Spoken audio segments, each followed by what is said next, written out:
Everyone. Thank you for joining us in the Spiritist Talk series promoted by the United States Spiritist Federation every Saturday morning at 11 a.m. Eastern Time. We'd also like to thank the International Spiritist Council for allowing us to broadcast on their channel as well. Today, we have our special guest, Kirsten DeMelo, who will discuss the subject of the attainment of the self. But before we turn it over to Kirsten, let's do our opening prayer. So if you're able to, please close your eyes. Dear God, dear Jesus, our dear beloved mentors, please bless this presentation. Please bless this opportunity for all of us to engage in the study of Spiritism. May all of us in our daily lives be in harmony with the good. May we embrace fraternity. May we embrace peace and compassion and love for one another and for ourselves. May each and every day be an opportunity for us to learn. May we appreciate every passing moment as a gift from you, dear God, the gift of life, the gift of harmony, the gift of hope, even when times are challenging. May every moment we experience be an opportunity. We thank you, dear God. We thank you, dear Jesus. Please bless this day. Amen. And now, let's welcome Kirsten DeMello. Hi, Kirsten. How you doing? Good. How are you, Peter? Hello, everyone. Thank you so much for having me. Well, thank you for being here. We appreciate it. Sure. So before Kirsten brings her words of teaching to us, let me introduce her more formally. Kirsten DeMelo is an active board member at the Spiritist Society of Baltimore. She was born in Philadelphia, Pennsylvania, to Spiritist parents and was part of the Spiritist Society of Philadelphia before moving to Maryland in 2011. She has participated in the Spiritist Medical Congress and multiple Spiritist Symposia here in the USA.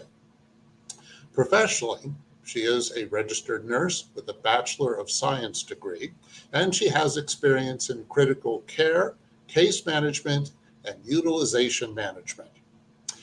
Thank you for being here, Kirsten. Thank you, Peter. Thank you, Okay, U.S. Spiritist Federation as well for this opportunity. okay. Just remember, everybody, to please send in your questions because we will open for questions after her talk.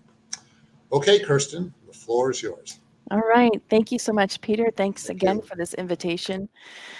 Good morning, everyone. Thank you so much for being a part of this presentation today. We're so excited. We're so jubilous, if we could use that word in the correct way, to be discussing about Spiritism, but specifically from the book that is entitled The Conscious Being. I have it here just to show you if you're not familiar with what it looks like. Let's see if I can get it in there in the shot. Okay, The Conscious Being. It is a book that was psychographed by the well-known medium Givaldo Franco by his spirit mentor Joanna de Angelis. So we are specifically going to be talking about chapter 7, the attainment of the self of this book. Now we do want to make a disclaimer, a couple things actually. Please go and buy the book because it's absolutely fabulous, and each chapter is a immense lesson in and of itself. And this short time that we're going to be spending with you, we're not going to be able to talk about and touch on every single aspect, but just the main points. Hopefully, the highlights and the purpose and ways in which we can encourage ourselves and one another to this attainment of the self. One of the other things I wanted to do today is I wanted to use this model within the field of psychology. It's called internal family systems, otherwise known as IFS. It was founded in the 1990s by a therapist, psychologist named Dr. Richard Schwartz. Just as a brief thing, a little brief explanation about IFS. We're not going to go into depth about it. We just want to use it to help us. We want to use it as sort of a framework to understanding how Joanna's breaking down, especially for those of us who don't have psychology degrees, or trying to understand terminology such as the super ego and the id, or the unconscious and the conscious mind, or the archetypes and things of that nature. So basically, internal family systems says that we are comprised of subpersonalities or parts. So the way this is best explained is the following. So if you've ever found yourself saying, "Oh man, I really would love to go for a run at the gym, but I also really just want to sit at home and eat chocolate cake." Or, "I really want to say something to my sister about this, but this other part of me just feels really bad for her." Or, "There's this part of me that really wants to go, but then there's this other part of me that just really wants to hang out with my neighbor." So if you've ever found yourself saying those things, it's just an indication that we have this dichotomous um, life inside of us. There's these multiple different parts of us that exist. Okay. And so, why that's important and why we wanted to utilize internal family systems, as it works really well with what Joanna's bringing in this chapter, is that under the IFS model, it teaches us to look at each part of ourself with compassion, and that there are no bad parts, just parts of us that might need healing, that need re-education, that need understanding, that need validation, etc., etc. Now, if in IFS, there's a whole more complex breakdown of it, but because of time, and that's not the purpose of this talk, we're not going to go into it, but you can look it up. So, that being said, Joanna, this chapter, she talks about the attainment of the self. She talks about 5 major defense mechanisms. There are many defense mechanisms that are out there. We're not going to get into all of them. She doesn't get into all of them. She just talks about 5 major ones. One, which is she deems as the worst, but 5 major ones that we're going to discuss and we're going to talk about. But the attainment of self is this self discovery. It is this inevitable part, the law of progress. We are meant to get in touch with the self. And the self, that part of us that is kind and curious and compassionate, that part wants to be free. Right now we have this part of us, the ego, that wants to protect us, that wants to keep things, hidden, our true self hidden, because it fears. So the mind, we create these escape mechanisms for many lifetimes, and we bring it with us from one lifetime to a next for many different reasons. So these defense mechanisms that we're about to talk about here in just a second, they're not bad. They're just a hindrance to some extent for us attaining the self, for us allowing the self to prevail over, meaning allowing us to be authentic, be truly who we are. So, okay, 5 main escape mechanisms, and you probably have heard of some of these to some extent. First one she calls compensation. And again, sidebar, these are actual common terms in psychology. Okay, end of sidebar. Compensation, that basically is a fancy word, just saying that exactly what it sounds like. So, for instance, it's when a person is weak in one area, so we compensate by overdoing it in another area. Now, you might say, well, Kirsten, that's not always a bad thing. No, it's not. But it's a bad thing when we don't want to accept the area in which we are weak. So I might give you an example. A person who became paraplegic, or who is a paraplegic, and they decide to join the Paralympics. So they train for however long, and they become, great athletes. And so they compensate for their insufficiency of not being able to walk by becoming a Paralympic and allowing that to be the main driving force for their life. You might be saying, "Well, Kirsten, that's something positive. Working out is good, regardless if you have physical limitations." Absolutely. Oh, 1,000%, it's positive, but it's not positive, and when that person is not accepting of that part of them, that that is a part of their story in that lifetime that they had to experience or that they are experiencing for one reason or another. So, escape mechanisms, compensation being one of them. These escape mechanisms have been created by our ego, by this part of ourself, to protect the other part of ourself that feels weak and fragile. But the more we make an effort to face our fears and these fragile but authentic parts of ourselves, it will become less scary. But we'll get more into that here in a minute. Let's talk about the other four main escape mechanisms. Excuse me. The next one is dislocation or displacement. There's sometimes interchangeable there, but let's use the word displacement. Displacement, you might have heard the term displaced anger. Oh, he has displaced anger, or she does. So, displacement is basically when you are angry at a thing or something or someone, but can't be um, you can't express that, so you have to express it to something else. So you can't be angry at your boss or rage against your boss, so you go and you rage against your colleague or your dog or your neighbor or your loved one. Again, it's not wanting to see the reality of our own emotions, that we were hurt by somebody else, and so my hurt part, the famous phrase hurt people, and it's true because those hurt parts of us, going back to the IFS model, those hurt parts of us, when we don't heal them, they react, and so we displace that anger because it's the ego's way of trying to deal with life, and also trying to not endure the horrible reality of this self, of this, oh my gosh, I'm a frail human being. It's so fearful of going to that part of ourself, so it creates these escape mechanisms. The next one, or next two, are similar: projection and introjection.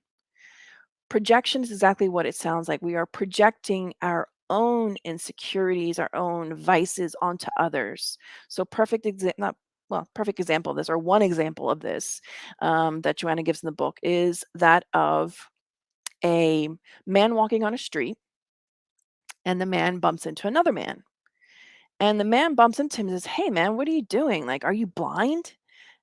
And the other guy turns around and says, "Well, actually, I am blind." And then so the guy responds, "Well, well, watch where you're going." Well, the guy was blind. So, you kind of have to have some compassion for him. But because that person who got bumped into, ha- their escape mechanism, they don't see their own, or don't want to see their own lack of compassion, their own emotions and feelings, they project it onto someone, to this blind man that absolutely is not deserving of it. We're just projecting. And introjection is exactly the opposite of projecting. Intro meaning in. So we take on the values and the beliefs and feelings of other people. This escape mechanism is most wildly known with Stockholm Syndrome. And if you're not familiar with Stockholm Syndrome is, it is when, for example, a person gets kidnapped and then begins to either love their kidnapper, or they begin to, have different feelings for their kidnapper that is good. And they begin to feel like, oh, this is a partnership, or they begin to have very bizarre feelings. They begin to feel, take on the emotions, the feelings, and the beliefs of the kidnapper. And again, that's a way just to that the ego creates, so we don't have, because it fears us facing the reality.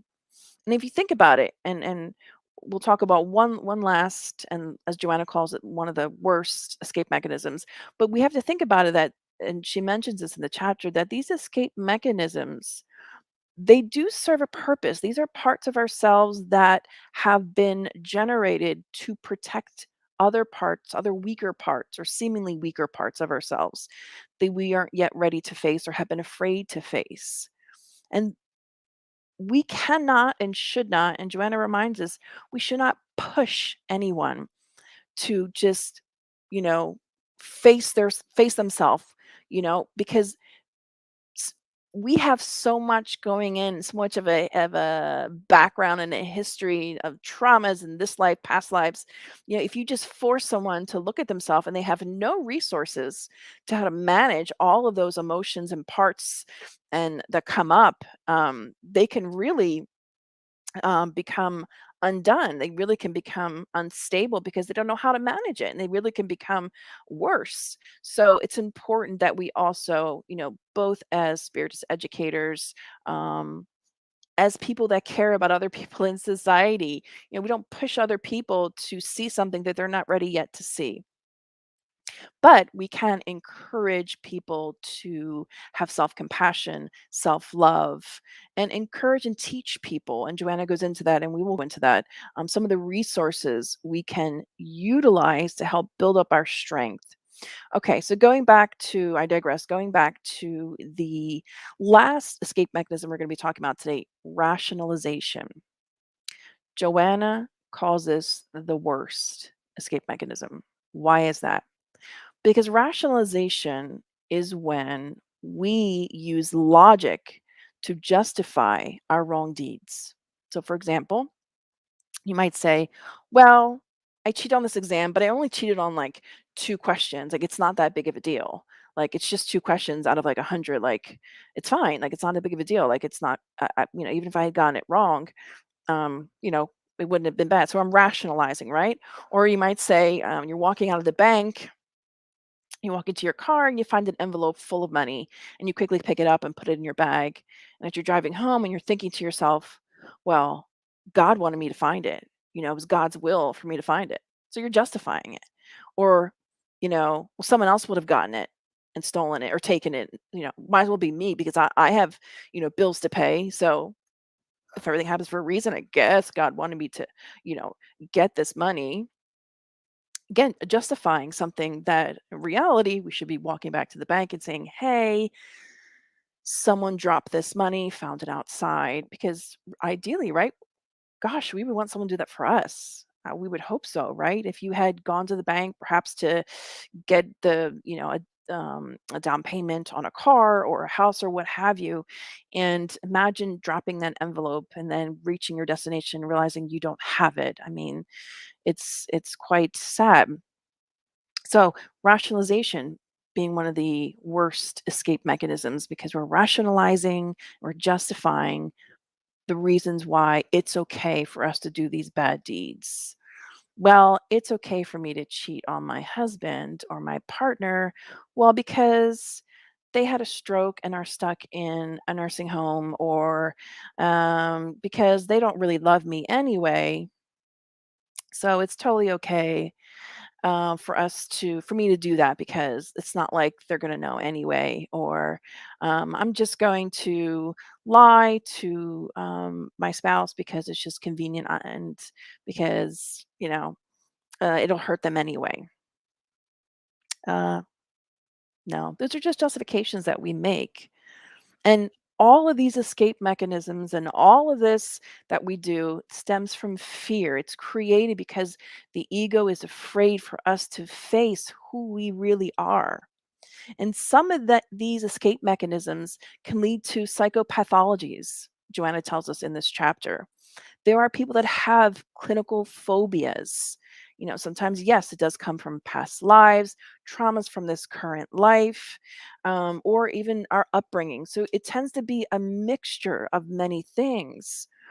But still, fear and the way that it works in the very beginning is something that we need to note, is that it installs itself very subtly in the beginning and even uses logic, right? The same as the rationalization. For instance, with COVID, in the beginning, there have been many people that were scared to go outside or to mingle, to leave their homes, to go back into the office because, they fear, getting sick. And then that fear begins to take over the psyche, Joanna tells us. And we begin to experience this uh, excruciating insecurity, she says, filled with terrible nightmares. So it goes from something that's seemingly small and insignificant and even logical at some point to something really extreme. Why is that important? That's important. And again, pulling from the IFS model, if you've just joined us with the IFS model from Dr. Richard Schwartz, you can Google it, IFS standing for Internal Family Systems.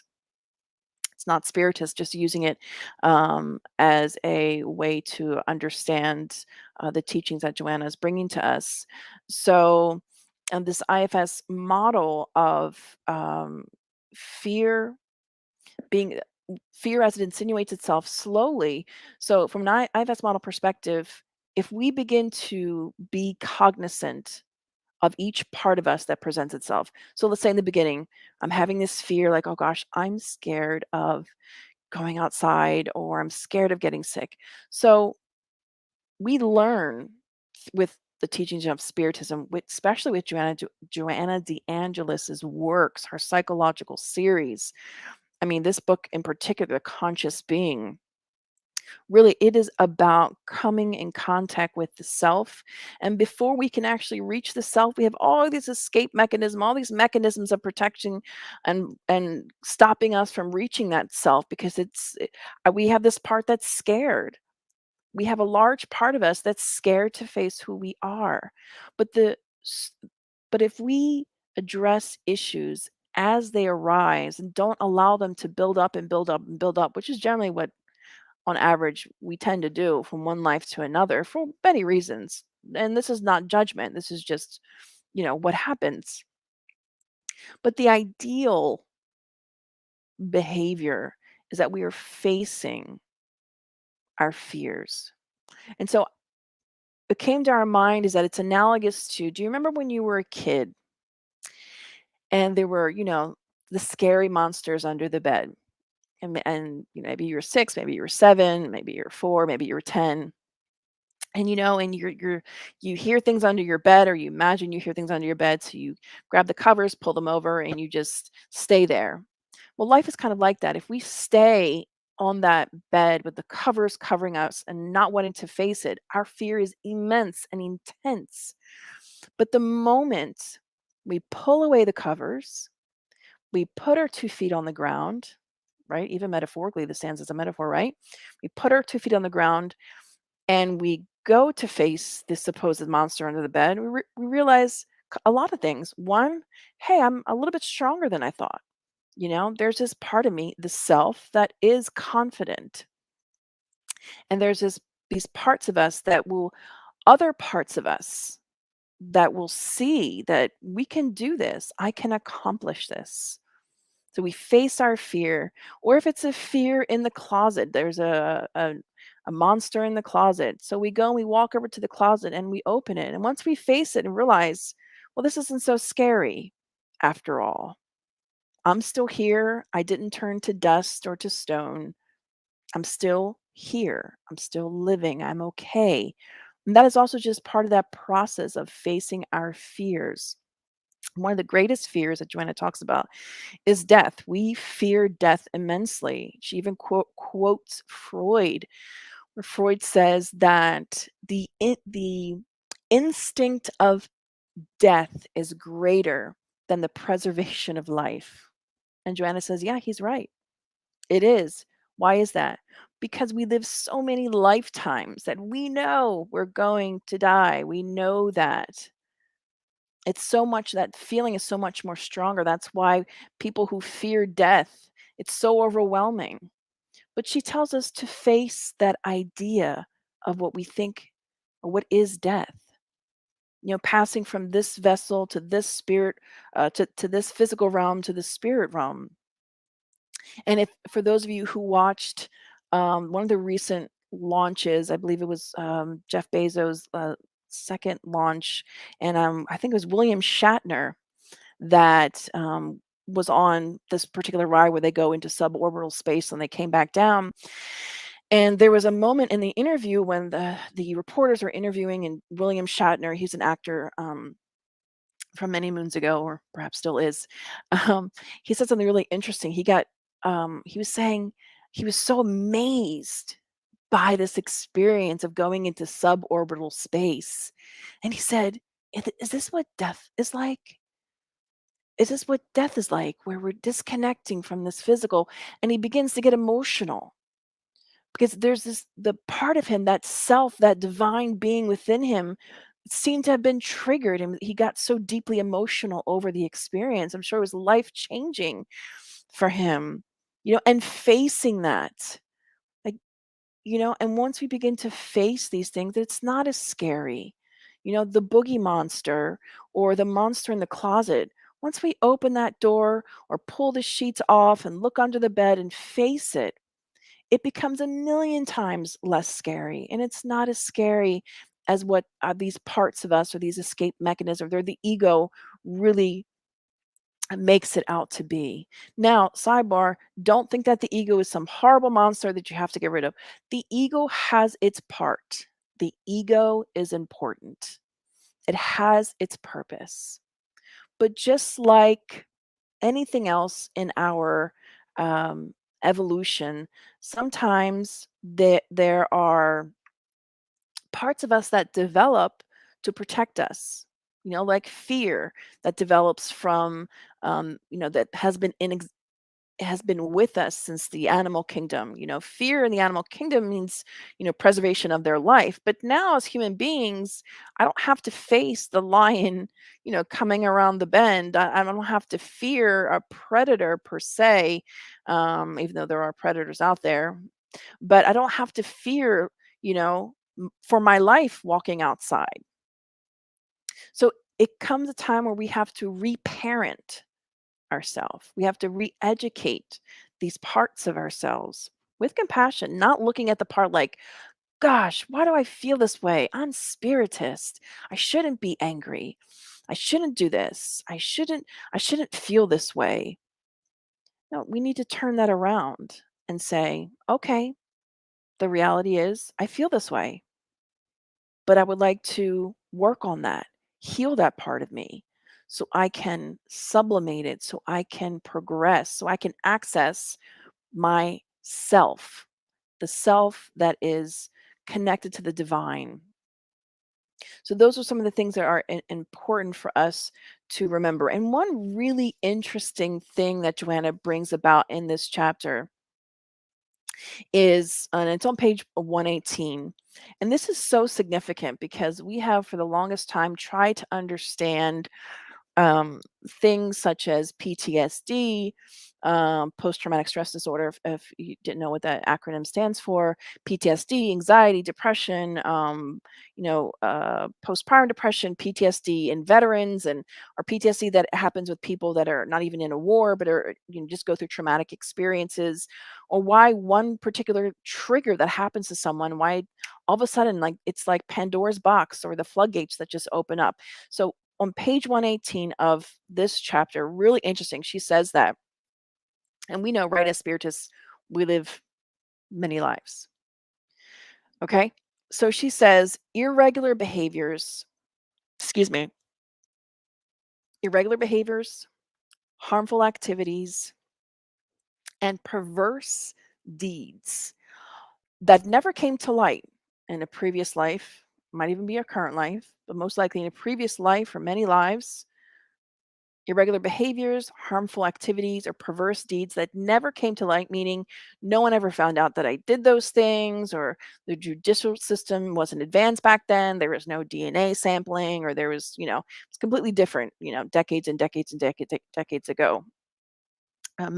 Science is much more, forensic science is much more advanced nowadays.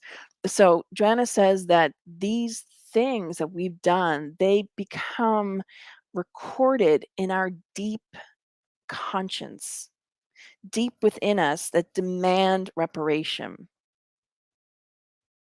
So when we talk about in Spiritism that the laws of God are written on our conscience, we cannot run from it. So the things that we've done, even though we don't cognitively recall what we've done in a past life, Joanna says that we have something called emotional memory. So try to imagine it as little air bubbles going to the surface. of water of the ocean, right? There's like little bubbles that come up and you see them float up, right? So that's kind of like emotional memory. It's like despite that we have this forgetfulness of the past, what does not get forgotten is this emotional memory. That's why on this chapter, on page 118, she says these irregular behaviors, these harmful activities, and these perverse deeds, they get recorded in our conscience, and they are demanding reparation. They want us to pay for what we've done. They demand reparation. So what happens? So this is how the beginning of how she explains how some people go from seemingly having, some insecurities here and there, some fears here and there, to having something trigger something. It could be a traumatic experience. It could be childbirth. It could be a minor traffic accident, a car accident. It could be your cat dying. It could be a loved one dying. Anything that potentially that could trigger this memory from the past. And that's when we go from having this, initial insecurity and some fears to this really perturbing, anguishing fear. And that, although she doesn't state it, but we can sort of deduce that that's analogous to when people experience such things such as PTSD or clinical depression, clinical anxiety that requires therapeutic treatments. So and again, let us remind ourselves that none of this, that what we're talking about, none of this that Joanna is talking about is to be utilized as a tool to measure or judge somebody else. It's an escape mechanism, right? It is. When we are hearing these things, and instead of, going inside of ourselves and seeing where, if we have any of those things or where we identify with those things, we begin to think about other people, because already the ego's like, oh no, I don't have any of those things. I don't do any of those things. I'm gonna start thinking about how my mother, my father, my sister, my uncle, my neighbor, my one of my friends at the Spiritist Center or at my synagogue or at work, and oh yeah, this person has that totally. Again, it's never us, but it is. And we must, with compassion, look at ourselves without judging ourselves and say, okay, well, what's going on with me? What parts of me are here? And let's try to heal them. That is our goal. Joanna says self discovery is a wholesome therapy. Wholesome. And the more we begin to identify the causes, we can liberate ourselves. We can find freedom. We don't have to stay stuck in these fear-driven lifestyles.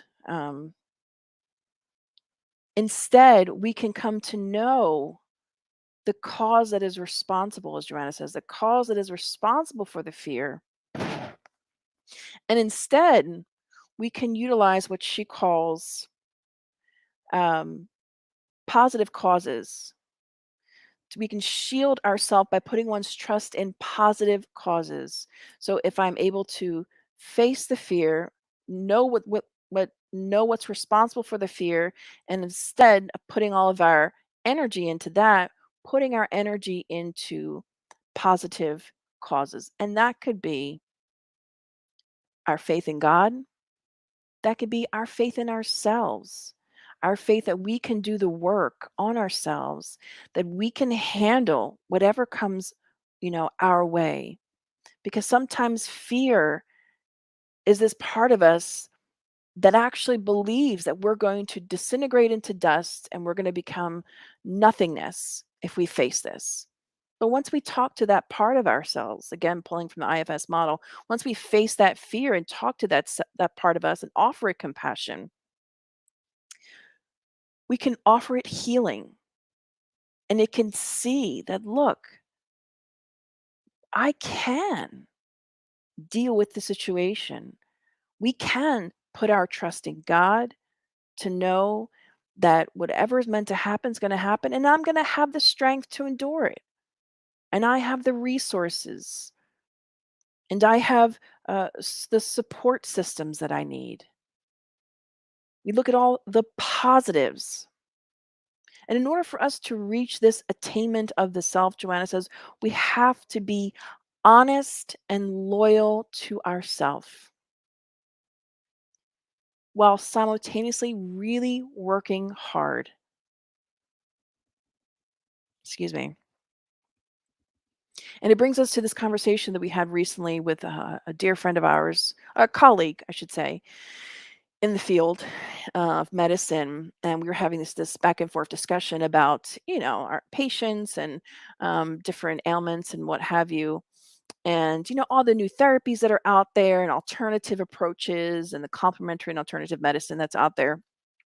And she said something to me because I had been saying to her, there's meditation, there's all these things that people can do. It's at their fingertips. With YouTube, you can go on. You don't even have to subscribe to an app. There's so many things that so much more accessible than they were 50 years ago. But then she turned to me and she said, Kirsten, if it were easy to do, not saying that we don't have access to it, that we can't do it, but if it were easy, so many more people would be doing it. It's because it requires hard work. And that's what Joanna tells us. Being honest and loyal to ourself whilst doing the hard work on self-discovery. It is hard work. It is hard work. There's no doubt. And it's work every day. It's work every day. And this kind of is analogous to if you come from a different country. Let's use the example of, let's say you come from China, you grew up there, Chinese was your first language, and you moved to the US in your adult years, and you have to acclimate here. And so you learn English. But many people whose first language is not English will tell you that they become mentally tired. As much as, physical exhaustion is a very real thing, mental exhaustion is also a very real thing. So, yeah, it is work on ourselves. It is. It does mean we have to face our fears, to face who we really are. And please do so with the help of a therapist if need be. And Joanna says, attainment of the self is a process, and we should use the recommended therapies for sure, but also simultaneously. And by the way, therapies can be a therapist, a life coach, psychiatrist, whatever you need that's specific for your needs. But she says simultaneously, we need to be utilizing prayer, meditation, and noble deeds. Hmm. Prayer, meditation, noble deeds. On this journey of self discovery, while we're doing therapy, to utilizing these tools as well. And there are others that she's mentioned in other books. She's mentioned, yoga and other books, the importance of eating healthy, and other, there are many resources and ways in which we can attain, depending upon, what we require, what we need, what our needs are. But these three main things, well, actually four: therapy, prayer, meditation, and noble deeds. And let's talk about noble deeds for a second, because noble deeds can encompass a whole lot. I mean, yes, it can encompass charity in its varied forms, but noble deeds go far, can reach far and beyond the physical realm, much more than what we even realize. So let's give an example. I heard this story recently. It was in a Spiritist book. I don't believe this book is in English. And Daniel, you had mentioned this book recently in one of your talks. So it was a story of this Spiritist Center. It was a mediumistic team. They were having their mediumistic meeting, and this really perverse spirit gave a communication. And he said, I want to tear down this Spiritist Center. I'm going to destroy all of you. You all, I hate you all. You're all horrible. I'm going to do everything I can to dismantle this organization. And so the wise and benevolent mentor of the group said, listen, give us some time to work on ourselves. Give us like 2 weeks. So the spirit said, okay, I'll come back in 2 weeks. So the group went on doing what they do, living their lives. And one of the particular mediums, she was at home one day and she heard a knock at her door. You know, someone's knocking her door. Who's knocking at my door? So she opens the door and sees a man who she does not know and who looks rather agitated, kind of a little bit like maybe he's homeless or maybe it's just, we don't know, just looks unwell. But he says to her, Miss, I need work. I need to make money. Is there anything I can do in your house that needs fixing? I'm good at fixing things. So she looks at this man who seems a little bit on edge, a little agitated, but who also at the same time looks genuine, like he really needs work. So she thinks about how she actually is having an issue in her bathroom with one of her faucets. And she says, yes, sir, actually, I'm having an issue, yada, yada, yada. So he goes up to the bathroom, he fixes it for her. She's super grateful. And then she feels inspired to obviously pay him, but pay him much more than what he anticipated. You could say she gave him a huge tip, right? So she gives him the huge tip, and then immediately after receiving the money, he turns to her and says, Miss, can you tell me where the closest supermarket is? I need to get food for my family. Like urgently, we need food. And she says, oh yeah, you go up this street, turn left, go here, and it's right there. He said, oh, thank you so much. And he goes. And then she just, doesn't think any more about it. He goes off, does his thing. She doesn't hear from him again. Okay, so time goes on. The 2 weeks pass. They go back to their mediumistic meeting, and that same perverse spirit comes back and communicates. And he says, "Hey guys, remember me, the perverse one? I'm back. Told you I'd be back. 2 weeks this time. I'm back, but I'm here to tell you and let you know I'm actually not going to be bothering you anymore. I'm not going to bother this group. I'm not going to dismantle anyone. I'm not going to try to disorganize anyone. I'm going to leave you guys alone." And so the group is kind of silent, like, okay, why? Aren't you thinking why? Like, why did the spirit decide to do that? Well, the spirit explained himself. He said, I'll explain to you why I made this decision. Well, one of your mediums were visited by a gentleman, and she helped this gentleman. And this gentleman is my incarnate son, who is suffering tremendously from poverty and all kinds of other issues, mental, emotional. And the fact that she so caringly and lovingly bestowed her kindness above and beyond, it's touched my heart so much that I'm going to leave you guys alone. So, and the story ends. So when we think about noble deeds, when we think about the good that we can do, even if we're not, even if we don't participate in a mediumistic meeting, even if we're not spiritists, the good that we do, it affects so many more people and things than we could ever imagine. So those good deeds that we're doing, however small, it's not necessarily something where we have to actually give money. It truly can be offering our authentic self to someone is a gift. Joanna tells us in this chapter. It is a gift because when I extend my authentic self to someone else, I'm stimulating them to do the same. And if we're ever scared to say, well, oh, I don't want to be like who I am because the world, I have to be cool and use slang and all this stuff to be accepted. But really, there's that part of me that just wants to be warm and accepting and loving towards others and smiles a lot. Be that authentic self. And don't be afraid to ask for help and to seek help when we need it. Joanna says the purpose of this life, and we are going to use an acronym, HEMI.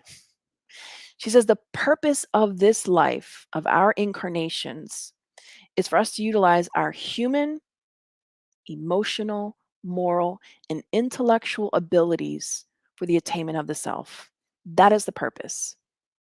And if we look at our lives and all that we endure and all the hardships and all the struggles that we go through and everything that we experience, at the end of it all, the bottom line is the attainment of the self. And it's a process. Having to heal and find healing for the ego and these parts of us that are scared or that have been traumatized. Now, our inner child that might have experienced trauma, that's still there.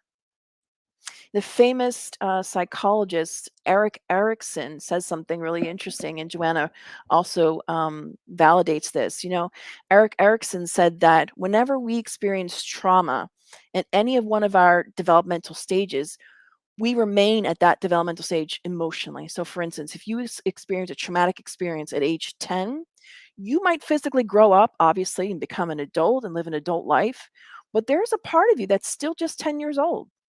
That traumatized part, until it gets healing, it's going to remain and believe itself to be 4 years old.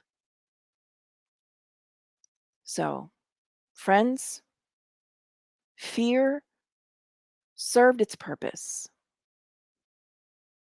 But now it's time that we face our fears, face ourselves for who and what we are, not in a judgmental way, not in a hateful way, but in a compassionate, curious, and loving way to bring healing to ourselves. Because once I begin my journey of healing, the world around me begins to change. I become one more who's working towards self-healing. And then inevitably, that becomes contagious. Inevitably, it's going to affect those around me. So we're doing double good for us and for society. So, dear friends, these are the thoughts that we are sharing from our dear Joanna de Angelis from this book, The Conscious Being. Again, this is specifically reflections from chapter 7, The Attainment of the Self. But we find that her words are so pertinent and so important for our journey here in this life to not lose sight of, and to not lose this opportunity of this life, to become at the end of our lives when we reach back the spirit realm, to be what Andrea Louise calls in Nocelar a completer, someone that completed the task that we set out to do in this lifetime. So, dear friends, we wish you all the best and joy and happiness and courage to begin this process, to begin this journey. And always remember, in the Spirit's book, they tell us that when we pray, it's spiritual CPR. We created this acronym because they say in the Spirit's book, when we pray, the good spirits will give us 3 things: courage, patience, and resignation. The courage to face, because courage doesn't mean that we don't have fear. Courage just means that we're willing to face that which scares us. Patience, to be compassionate and understand that it's a process. And resignation, not to just give up. Resignation is not about giving up. It's about accepting that this is what it is. Let me try to deal with it. So, dear friends, thank you so much. And come to the end of my talk. Thank you, Kirsten. It's very inspiring. I think Joanna de Angelis ought to be essential studying in every Spiritist center. Right? There's so much rich material there. Yes. Yeah, for sure. Oh gosh, yeah. And courage, patience, and resignation. If most of us can just work on those things alone, it does a great deal. It's like a multitude of progress. Absolutely. I believe we have some questions. Okay. Okay, here's the first one. If Spiritism places a lot of emphasis on the power of thought, both positive or negative, are we causing harm by having negative thoughts? So yes, great question. So yes, by definition, perpetuating negative thoughts can bring us harm and even negatively impact those that come in contact with us or are around us. At the same time, we cause more of a hindrance to our own attainment of the self if we begin to be angry with ourselves about having negative thoughts. Because negative thoughts are just a byproduct of whatever we're feeling, right? Because if I'm feeling alone or scared, then I start thinking all these negative things. So we need to dive deeper into why we're having those thoughts and what's behind that part of ourselves. What part of us is feeling, or what are we feeling? First of all, to discover what is that the feeling behind the thought, right? Mhm. And then to dive deeper into that with the help of either a therapist or using other resources. You can utilize prayer to ask your mentor and guide to help you to understand why you're having these negative thoughts, and that you want to better understand yourself.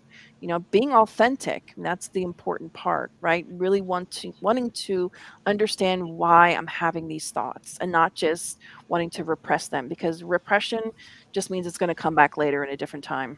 Mhm. Absolutely. It's also, as you were, I think, just suggesting, it's very important that if one needs to find a therapist, one should not be afraid to Sure. do so. Yeah, absolutely. Yeah. Okay, next question. Why is it such a struggle for us to admit to our negativity? Great question. I believe it's because, and studying Joanna's in Spiritism, it's because we like to attribute more positive things to ourselves than what we really have. We want to believe that we're great, and in some ways, again, that's a part of us that is a protector part of us that wants us to be this great person, because, deep down we can be. But the reality is that we're not, and we need to face the reality that we don't have all of these great qualities yet. But we need to work towards them, and that's a doable thing. And it's just fear. It's fear that uh, wants us to believe that we're somebody else when we're not. And that's kind of where introjection comes in. We're afraid to see the reality, so we take on the reality of somebody else because it's too great for me to deal with. Very important point. Yes. Hmm. Okay, next question. We worry about the future constantly, generally for things that in the end will not happen. How to overcome these worries? It's a great question. And some might not like my answer, but it's the answer that Spiritism gives us. And it is a hard pill to swallow, but it's about having faith. And when Joanna calls the positive causes, putting one's trust in positive causes and trusting the process that whatever we're going to endure, everything's going to turn out okay. And I remember many years ago, many years ago, I got this inspired thought, and I always like to think maybe it's from my mentor or something like that. And I was experiencing this anxiety, this fear of the future, or fear of how things were going to turn out. And this thought came to me, and it was like my mentor said to me, well, if I were to tell you that in the end, everything's going to end up okay, how would it make you feel now? Not really knowing. But if I told you it's all gonna be okay, how would you feel? And I said, I feel calm. Like, okay, well, in the end, it's gonna work out. I feel calm. Well, that is the reality. In the end, all things will work out. They will. One way or another, things will be okay. I deal with this in the medical fields. And let me actually, before I go on, let me say this. It's not easy to just say, I mean, it is easy rather to just say, well, have faith, just trust, because we have to have the ability to internalize that. And sometimes our fears are so intense and so excruciating is the pain of this fear and the despair that it causes, that in that moment, I cannot take in that faith. That I need to go through some therapeutic techniques with appropriate therapies, whatever they are, sometimes with medication or other things as well, to enable me to reach below these many layers. So it's not something that's going to be easy. If it was, everybody would be doing it, and we wouldn't be having this conversation. I wouldn't be doing this live right now, and there would be no need for any of this because we've all attained it like that.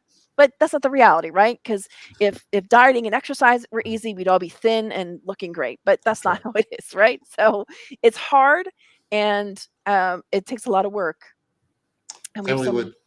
we would Go ahead. miss having you here too. If you don't. Yeah, that too, right?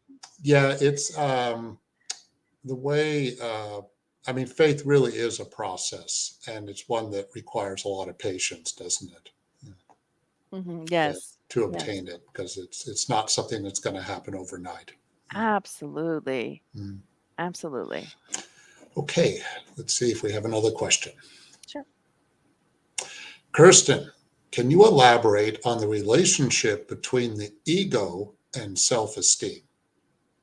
Between the ego and self-esteem. Well, let me make a disclaimer. I'm not a psychologist, and I am still yet studying about um, Jung and Freud. I mean, it's been years, but having to refresh your mind between the ego and the superego and the id and all those things. But the ego has its purpose. Mhm. The ego, it's not, the ego gets a really bad rap. The ego doesn't want to, it wants for us to feel good. Mhm. So the relationship between the ego and self-esteem is that in the ego's, what's the word? In the ego's purpose, it believes that it needs to protect us, so it creates these escape mechanisms. So in its own way, it's a protector because it wants us to maintain some sort of semblance of self-esteem or self-love or peace or harmony, except it goes about it in a bad way. It goes about it in a way that for long-term use, it's not good. Perhaps temporarily in the moment when we're experiencing something that's really overwhelming and traumatic, it serves a purpose. Even Joanna validates that. But there comes a time when we need to unravel that and realize that, we need to face the reality. We need to face our fears. Right. So that's as close as to an answer that I can give you in regards to that. Okay. All right. See if we have one other question? To what degree is attainment of the self a process of letting go of the self? So I wouldn't say, and forgive my ignorance on the topic too, I wouldn't say that it's about letting go of the self, because the Mhm. self is what we want to obtain, but Okay. it's about letting go of other parts of us that no Mhm. longer serve us. Mhm. So Mhm. the part of us that has the escape mechanism of compensation or deflection, or projection, or whatever it is, had its purpose for a time, but then there comes a point where we have to let it go. And it actually really is, and we've experienced this, it is a process of mourning, because we become Mhm. so attached to these parts of us, um, that it's so hard for us to let it go, because it's been our crutch, right? Uh, Peter, you and I were talking about this before we Mhm. started off Mhm. air about using PowerPoint, and me not using PowerPoint because for me, in my mind, it could be, for many of us, it could be like a crutch, and we kind of want to do away with the crutch. Right. But it becomes like it can be a mourning process where we're grieving the Mhm. loss of that part of us, Mhm. but we need Right. to work on ourselves and be compassionate towards that part. Thank that part of us that served its purpose, that did protect us for a time. Thank it, but let it know that the self, as Joanna calls it, and many other in psychology, the self is capable of prevailing, of succeeding, of loving, Mhm. of being okay about being authentic. Right. Yeah, it's not a complete abandonment of the self, which would be impossible, but letting go of the self that we have moved beyond in some way. Yes. Yeah. Okay. Yep. All right. We have one last question, I believe. Yes. Pride is a word that is commonly misinterpreted. Can you talk about the positive, negative implications of it? Yes, Mm, pride. mm, Oh, the foe of humanity, mm, pride. Pride and selfishness, they tell us in the gospel, is what keeps us furthest from God. And I'm trying to pull up something real quickly, if I can, that Joanna talks about a little bit about pride. But basically, again, the way in which we look at pride, and it can be misunderstood because sometimes people think that, mhm, well, having self-esteem, I'm proud of what I've done. mhm, There's a difference between, pridefulness and just being happy that you've accomplished what you set out to accomplish. mhm, There mhm, is a difference. And only you yourself and God can know what that difference is, because it's easy for us to say, oh, that person's so prideful. Um, they're really displaying all of their titles, or they're talking so much about their weight loss, or that they've done this and that and accomplished all these things. Like, oh gosh, they're so, prideful and proud of themselves. Like they're just so, whatever. Um, but self-love and pride and self-esteem can sometimes get mixed in all together, and so we have to learn to make those divisions. But mhm, again, what I really like about IFS, or Internal Family Systems, by Dr. Richard Swartz, is that he tells us there are no bad parts. Thus, even the part of us that is prideful is not a bad part. It's just a part of us through our evolution we have developed. And mhm, now it's a time for us to continue to develop that, to make it something else, or to even to retire that part of ourselves that no longer serves us. mhm, Because if we look at those parts like, oh my gosh, why am I so prideful? Oh my gosh, like I hate that part of me. That's completely counterproductive, because you're basically, hitting yourself, and that serves no purpose. We need to show compassion to ourselves, like, and to mhm, that part, and say, look at that part of us as if it were an exterior part of us, and say, pride, I appreciate what you've done so far for me in my life, but we need to move on to something else. And we need mhm. to learn to be more loving. We need to learn to be more compassionate, and whatever it is that your needs are for that time. I hope that answers the question. Oh, yeah, I think that was a great answer. Thank you. Thank you. Okay. Thank you. Thank you, Peter. All righty. Well, thank you, Kirsten. And thank you, everyone who watched our live and those who have been following weekly. Next Saturday, October 23rd at 11 a.m. Eastern. Um, I'm sorry, there's one last little comment. Okay, anyway.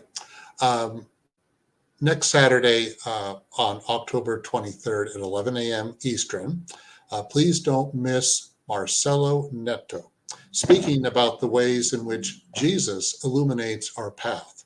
Ooh. Yeah, that'll be a great subject. Mm. So, before we end our live, Kirsten, can you please say our final prayer? It'd be my honor. Okay, Yes. thank you, and have a great weekend, everybody. Thank you.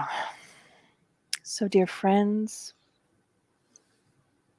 with an open heart and immense gratitude, we thank our Creator, God. We thank our spirit mentors, our guides, and our like minded incarnate friends as well, for sharing their lofty vibrations of love and peace.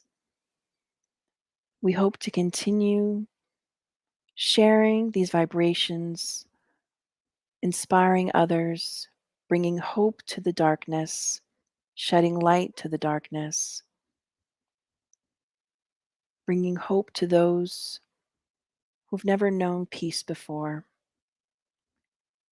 We pray that these teachings, these lessons of Spiritism, these universal teachings, are able to touch the hearts and minds of all of those who are ready and thirsty.